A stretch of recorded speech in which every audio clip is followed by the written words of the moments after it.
哈马斯竟然公开处决了33名被指控与以色列合作的当地人。就在10月14日，由美国总统川普亲自斡旋的加沙和平计划奇迹般的签署了，世界为之欢呼，20名被扣押的人质安全返回。然而，在协议生效仅仅数小时后，加沙的街头竟再次被鲜血染红。哈马斯这个刚刚签下和平协议的组织，竟在光天化日之下公开处决了33名被指控与以色列合作的当地人。就是这样一张看似完美的和平协议，为何会在一夜之间就变成一场血腥的骗局？而哈马斯又为何要用33具尸体向全世界宣告和平协议只是一张废纸？实际上，这根本不是一场偶发的暴力冲突，这是一场在和平的幌子下被精心策划的权力宣告。川普在这整场事件里究竟扮演了怎样的角色？今天就让我们来深入聊聊这场突发事件以及它背后让人不寒而栗的真相。在签署加沙和平协议的那一刻，全世界都以为这场长达数十年的流血冲突终于迎来一次难得的停顿。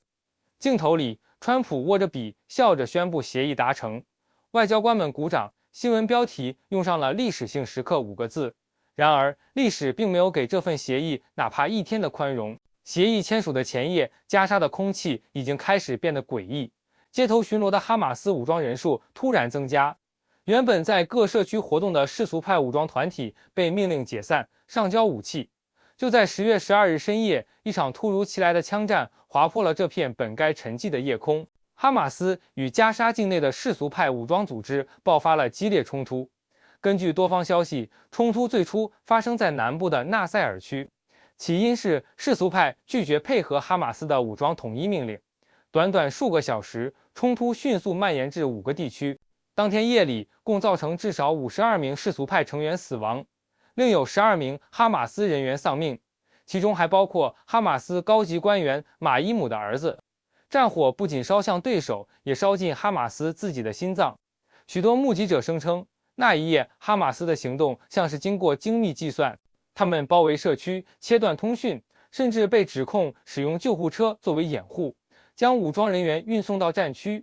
随后，他们宣布这些被清剿的对手与以色列勾结，理由简单，指控严厉，但几乎没有人有机会辩解。对哈马斯而言，这不只是一次内部冲突，而是一场权力的清洗。他们要在所谓的和平到来之前，确保整个加沙只有一种声音，一种旗帜。这是权力的惯性。任何外来的协议，任何外交的妥协，都必须先经过暴力的洗礼，才能在这片土地上立足。而就在外界还在关注这场内斗的细节时，更震惊的画面在翌日传出。10月13日，哈马斯在加沙市中心公开处决8名被指控为以色列合作者的男子。那是一场没有审判、没有辩护的枪决。据当地媒体报道，这8人被绑在街头的路灯下，身上还带着明显的伤痕，脸部被黑布覆盖。周围的群众被迫聚集，手机高举，镜头对准那个早已预设好的舞台。随著指挥官一声令下，枪声同时响起。那一刻，加沙的街头不再有和平协议这4个字，取而代之的是鲜血、惊叫，还有从人群中爆发出的掌声与欢呼。是的，欢呼。对于外界而言，这种场面近乎不可思议，但对许多加沙居民来说，这样的暴力已经成为日常的一部分。有人说，那不是赞同暴力，而是恐惧的本能反应，因为在那里，沉默比喊叫更危险。据统计，在那一轮报复行动中，哈马斯共处决了33人。官方给出的理由是消灭叛徒、清除内奸，但国际观察员指出，这实际上是一场精心设计的恐怖表演。它不只是惩罚，更是宣誓。哈马斯要告诉加沙的人民，也告诉整个世界，真正的掌权者从未离开过。这33具尸体是对和平的献祭，每一具尸体背后都是一条被抹去的声音，一个被恐惧取代的灵魂。而那场公开处决成了这份和平协议最具象也最残酷的注脚。就在外界震惊之际，哈马斯的官方发言人登上了电视。他语气冷静，措辞坚定，说出一句让全世界清醒的话：尽管我们签署了协议，但保留武装和治理权是我们的红线。这句话等于直接撕毁了协议的核心：解除武装，交出治安管理权。哈马斯从未打算遵守，从未打算放下枪。所谓的和平签署，在他们眼中不过是一次政治姿态，一个利用国际舆论的战略手段。对美国而言，这是一次难堪的外交失败；对以色列而言，这更像是一记公开的挑衅。而对加沙的人民来说，他们再次被抛进了恐惧与报复的循环之中。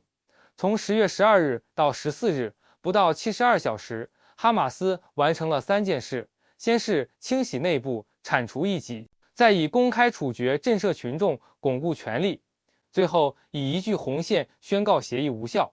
这是一次干净利落、毫不掩饰的反扑。表面上，它针对的是叛徒和敌人，但实际上，它针对的是和平这个概念本身。哈马斯用自己的方式告诉全世界，谁也不能以签字的名义来剥夺他们手中的武力与信仰。这场权力的献祭把加沙再一次推入深渊。联合国的声明、国际社会的谴责，在哈马斯的领导层看来毫无意义。他们相信恐惧比外交更有效，而当地居民的沉默、媒体的限制，让真相如同被沙尘掩埋的瓦砾，只剩下残破的画面和无法追问的故事。有分析认为，哈马斯之所以如此迅速撕毁协议，并非冲动，而是战略。他们深知，一旦停火持续太久，内部权力结构将受到挑战，国际援助会流入加沙，民生压力会让人民重新发声，而这些声音最终会威胁到他们的统治。因此，最有效的方式就是让和平迅速失效，让战争重新成为政治的基础。这是一种扭曲的逻辑，但在加沙它行得通。暴力成了合法的语言，而恐惧成了最稳定的秩序。如今，协议被撕得粉碎，33具尸体横陈在街头，世界再次目睹了和平在中东的脆弱与荒谬。它不是由签名构成的，而是由权力决定的。但更令人不安的是，这一切才只是开始。当哈马斯用鲜血重申了他的权威，以色列的沉默显得异常。特拉维夫的内阁正在紧急会议中评估回应，而白宫也陷入焦虑。这场最短命的和平协议正在成为新一轮报复与战争的导火线。当世界还在问为什么哈马斯要这么做的时候，另一个问题正在浮现：以色列会怎么回应？而川普这位自封的交易大师又能如何收拾这场自己签下的政治灾难？风暴的气味已经弥漫在中东的天空，和平的尸体还未冷却，接下来的每一个决定都可能让整个地区再次燃起战火。而当哈马斯在街头以鲜血重申主权的时候，特拉维夫的夜晚同样无眠。以色列政府紧急召开内阁安全会议，国防部长、情报总局、军方高层悉数到场。桌上的文件只有一份哈马斯违约报告，这份报告写得冷峻，没有形容词，只有数字与时间。协议签署后7小时，哈马斯违反第4条解除武装条款，10小时内公开处决33人，对外宣称保留军事权利。这是一份彻底的背叛记录。对以色列而言，这不只是一次协议失败，而是一场刻意的羞辱。10月14日清晨，以色列政府正式发布声明，一份72小时的最后通牒，公开传达给全世界。若哈马斯不在72小时内交出剩余24具被扣押人质的遗体，我们将实施严厉制裁，并保留一切军事手段。短短几行字，语气却异常冰冷。这不再是谈判的语言，而是战争的前奏。这份72小时通牒的内容随后被以色列媒体披露，它包括2项关键措施：第一，无限期关闭拉法口岸，全面切断加沙与外部世界的物资流通；第二，削减80%以上的人道援助物资，特别是燃料与医疗物资。这是一条无形的绞索。对于加沙这个早已在废墟中苟延残喘的地区，这样的封锁意味着什么？意味着医院的发电机将在几天内停止运转，意味着饮用水供应会中断，意味着200万居民即将迎来另一场人道崩溃。以色列政府的立场很明确，他们不再相信哈马斯会履行任何协议，人质遗体只是最后一个检验诚意的借口。在他们眼中，这场72小时的倒数不是为了换回遗体，而是为下一步行动争取正当性。而在加沙，哈马斯也立刻给出回应，他们声称遗体搜寻工作因废墟破坏而受阻，并指责以色列在谈判外施压，破坏和平。但以色列官员与人质家属的反应却近乎愤怒，这不是拖延，是侮辱。一位人质家属在耶路撒冷的抗议现场这样说：“对他们而言，哈马斯每一次的辩解都是对死者的第二次杀害。以色列政府很清楚，时间拖得越久，舆论压力越大。这份压力不仅来自国际社会，更来自国内。民众要求政府以更强硬的方式维护国家尊严。右翼议员呼吁军方重新夺回主动权，甚至有声音要求立即重启地面行动。”而就在舆论逐渐沸腾的同时，前线也开始出现裂痕。10月14日下午，加沙北部的舒贾耶亚地区发生了自停火以来的首次交火。以色列国防军 IDF 称，5名巴勒斯坦人越过所谓的黄色重新部署线，接近以军巡逻队。根据协议，该区域为非武装区域，以军开火，5人当场死亡。哈马斯谴责这是挑衅行动。但以色列军方的声明冷峻而直接，任何违反协议的接近行为将被视为敌对举动。这一枪让原本名存实亡的停火协议正式宣告终结。在战略层面，这一枪也揭示了以色列的转变，从观望到准备行动，从外交压力到军事回应。而军方的部署早在这份通牒发布前就已经开始。卫星影像显示，以色列在南部边境增派了3个旅级单位，并调整了防空系统部署，铁穹防御网被重新启动，战机起降频繁，整个内盖夫地区进入2级戒备状态。这些信号清晰地指向一个结论：以色列已经准备好在72小时倒数结束的那一刻启动报复行动。而在政治层面，总理内塔尼亚胡的压力同样巨大，他需要在强硬报复与外交失控之间找到平衡。如果反应过激，国际社会会指责以色列破坏和平，但如果反应过弱，国内的强硬派会指责政府懦弱。这是一场政治与军事的双重倒数，任何一步错误都可能让以色列陷入新的孤立。外界也在观察这72小时究竟会如何结束。美国的表态尤其关键，华盛顿没有立刻谴责哈马斯，但也没有公开支持以色列的通牒。白宫只是用一句模糊的措辞回应。双方应保持克制，避免局势升级。但克制这个词在中东语境里往往只是外交辞令的缓冲区。随着倒数进入第2天，加沙的情况急剧恶化，援助车队被迫滞留在边境，医院的燃料储备仅剩48小时，民众开始逃离城市，市场上出现囤粮与抢购。在新闻画面中，天空灰暗，空气中充满焦灼与恐惧。整个加沙像被无形的手掐住喉咙，既无法呼吸，也无处逃避。而在特拉维夫，媒体头条写注：以色列准备好行动。以军的发言人甚至公开暗示，若哈马斯在期限内未回应，将承担一切后果。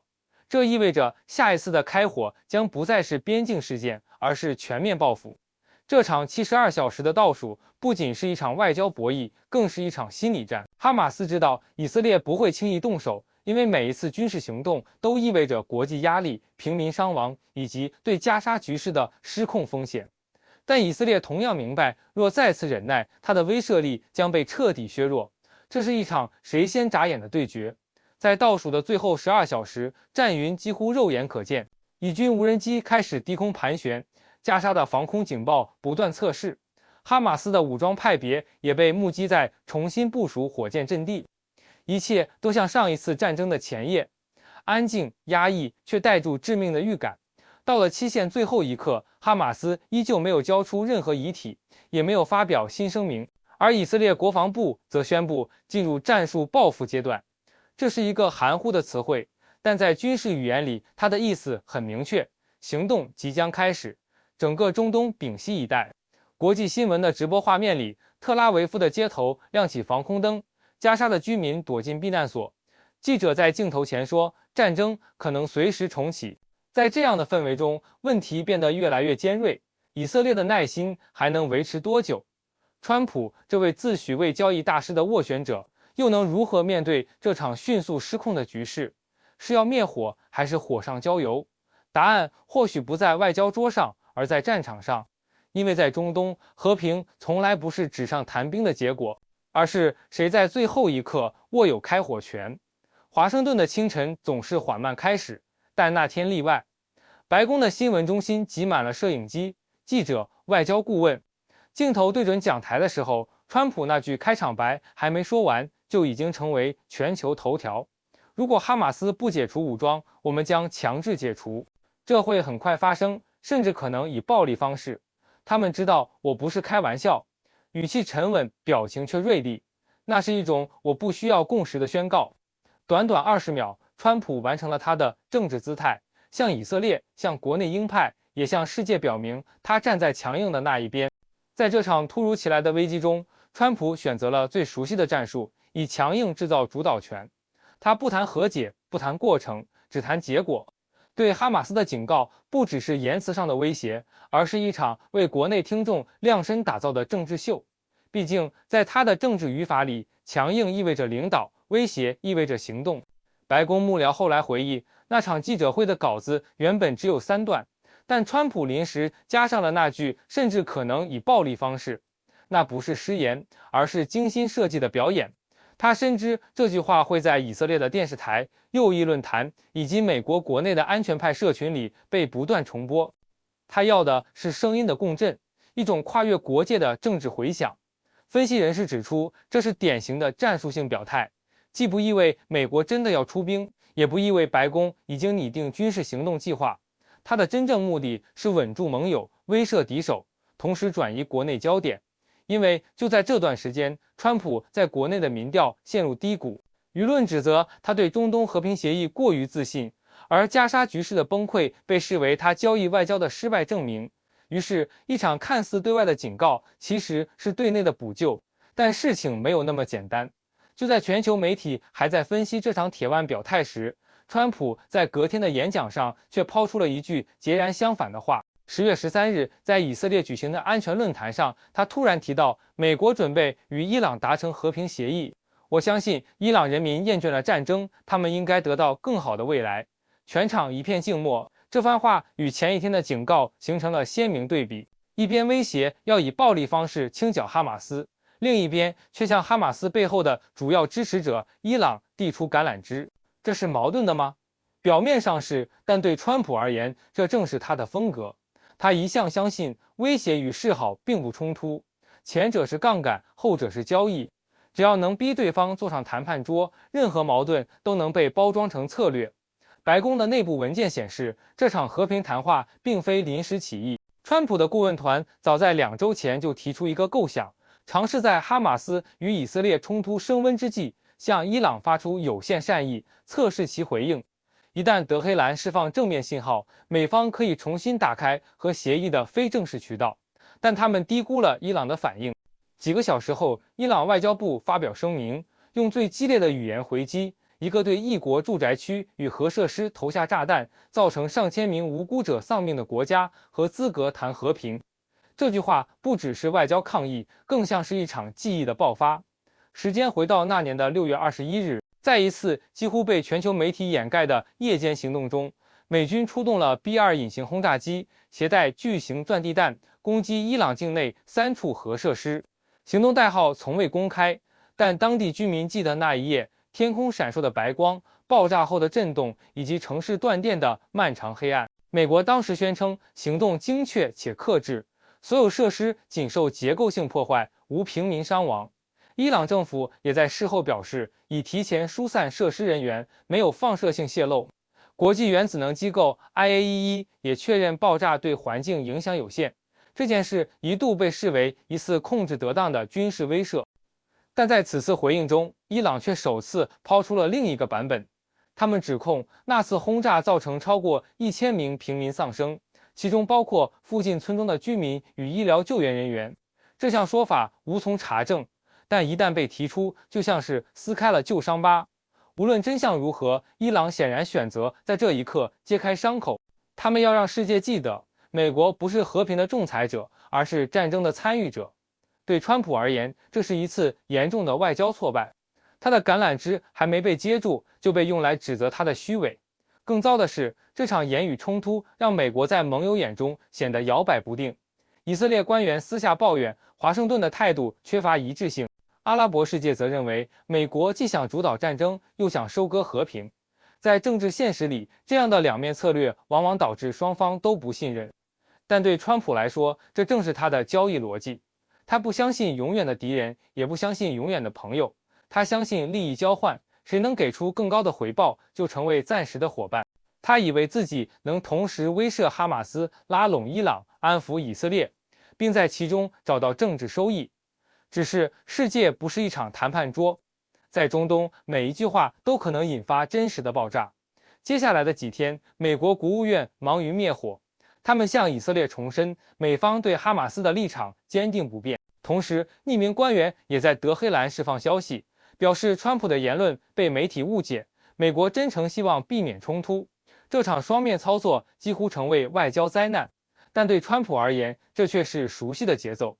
他习惯以冲突制造谈判空间，以混乱掩护战略意图。在他的世界里，对手越愤怒，代表自己越有筹码。这种逻辑也许在商场行得通，但在战区，代价是生命。评论人士称，这一阶段为交易外交的极限测试。因为川普试图以可控的危机作为谈判起点，却忽略了中东的危机从来都不受控。当一个领导人同时对敌人释放威胁与善意，信息就会被扭曲；而当对手不再分辨哪句话是真，哪句是策略，威慑就失效了。这场双面赌局的后果也在几天后逐渐浮现。哈马斯在72小时通牒结束后，公开谴责美国干涉加沙内政。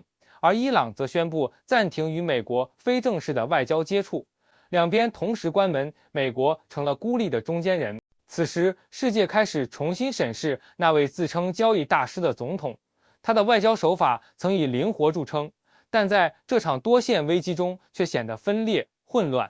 他试图同时控制3场战局：对哈马斯的威慑，对以色列的安抚，对伊朗的试探。结果是三方皆怒，局势更乱。到这里，问题变得尖锐，这究竟是交易的艺术，还是一场即将失控的豪赌？川普相信每个对手都有价格，但在战争的世界里，信念、恐惧与仇恨往往比利益更昂贵。哈马斯拒不让步，以色列准备行动，伊朗怒火重燃，美国的仲裁者角色摇摇欲坠，所有人都在等待下一步。川普会选择加码还是撤退？中东的夜空依旧安静。但这种安静不是和平的象徵，它更像风暴前的停顿。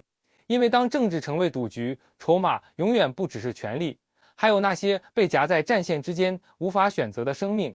夜幕再次笼罩加沙，街头的烟尘未散，焦土的气味与破碎的砖瓦混在一起，构成了这场和平之后最真实的风景。联合国的临时人员在废墟间搭起简易帐篷，医疗志工手里拿着手电筒，寻找可能还埋在瓦砾下的生还者。没有声音的哭泣在空气里蔓延。这一切看似只是又一次战后的惨景，但在外界眼中，这正是和平失败最残酷的证明。危机爆发后的48小时内，埃及、卡塔尔与约旦3方外交团紧急展开磋商。开罗的会议室灯火通明，外交官们连夜通话，修订文件，希望至少能建立一条人道通道。埃及的调解团队甚至亲自下场，与红十字会一同协助在加沙北部的废墟中定位遗体，试图确认那些在协议中应该被归还的人质是否仍有踪迹。他们明白，一旦这场对峙失控，整个中东都将被卷进更深的混乱。然而，这些努力显得那么微弱。哈马斯拒绝让国际调查团进入加沙，以色列则在边境持续部署装甲部队。联合国的警告一次比一次急切，如果暴力持续升级，200万居民在回到被毁家园后将面临人道灾难的第二波。粮食、饮用水、医疗物资都被阻断，疾病开始蔓延。在现场的医师说，这里不是战场，这里是一个正在死去的城市。而华盛顿依然沉浸在自己的政治节奏里。川普在记者会上强调，美国已经尽力，同时又暗示以色列有权自卫，那是一种熟悉的矛盾语调，既要维持和平缔造者的形象，又不愿得罪手握票仓与军火订单的盟友。国际媒体评论道，美国在中东的角色如今更像一位投资者，投入有限，关注回报。川普式的外交哲学正是在这样的逻辑中诞生的。他相信所有冲突都能用交易解决，只要各方得到足够的筹码，战争就能暂时停火。这套思维曾在商场奏效，却在中东的现实里崩解得彻底。川普式和平的脆弱，本质在于它建立在两个错误的假设之上。第一，认为所有政治行为都可以量化，以人质换援助，以控制权换认可。第二，认为武力威慑等于稳定，只要一方害怕开战，就不敢挑衅。但中东不是谈判桌，它是一座由宗教、历史与伤痕堆叠的火山。那些被忽略的深层矛盾不会因一纸协议而消失，那些在废墟中长大的孩子也不会因领导人的握手而忘记仇恨。哈马斯与以色列的冲突从来都不只是权力之争，它是一种身份的撕裂，一场延续了70多年的存在之战。而当外部力量以交易的方式介入时，往往只是让伤口更深。这场短暂的和平计划就是最典型的例子。它以交换条件的形式强行绑住两个敌对阵营，却从未处理造成敌对的根源。所以，当利益兑现完毕，战火就立刻重燃。美国的中东政策在这场危机里赤裸呈现了它的悖论。一方面，它自诩为和平仲裁者；另一方面，它的军火与援助却成为延长冲突的燃料。华盛顿的和平往往带着条件、政治让步、经济开放或军事合作。对于这片早已饱受外力干预的土地而言，这样的和平不但脆弱，甚至是另一种控制。川普的中东赌局表面上追求稳定，实际上是对主导权的再分配。他想让美国成为不可或缺的中间人，让每一方都必须透过华盛顿才能前进。但当交易心态渗入外交，真正的信任就无法建立，因为在每一次谈判背后，各方都在盘算下一次的筹码。这样的和平注定不会长久。如今，当加沙再次陷入黑暗，人们终于开始反思，这场自称历史性的协议到底给谁带来了安全？是被困在废墟里的居民，还是那些在镜头前宣告胜利的政治家？对于加沙的百姓来说，和平只是一个被反复出售的承诺。他们每天都在倒数，不是等战争结束，而是等下一次爆炸发生。从签署到崩盘，这份和平协议仅仅撑了几个小时。它或许从来都不是为了真正的和平，而更像是一场服务于个人政治秀的交易。当人质或是交易完成，战争便立刻重燃。在这样的逻辑下，和平成了一种商品，而人命只是定价的一部分。这场悲剧揭示了一个冰冷的真相：在中东这片土地上，和平从来无法用一份简单的协议来购买。它必须建立在互信、尊重与和解的基础之上，而这个基础在今天似乎比以往任何时候都更加遥不可及。战争的烟仍未散去，但人们依旧要生活。有人在瓦砾中捡起破裂的照片，有人在边境排队等着一瓶水。这些画面不会出现在外交新闻里，却才是真正的现实。世界各国的领袖依旧在会议室里谈和平进程，而在加沙，每一次黎明的到来都只意味着另一个无法确定的日子。这就是被和平撕裂的中东，一个在无数次谈判之后依然听不见安静的地方。如果这个视频对你有所启发，请点赞并订阅我的频道，你的支持将是我最大的动力。我将继续为大家带来更好的内容。那么本期视频到这里就结束了，我们下期再见。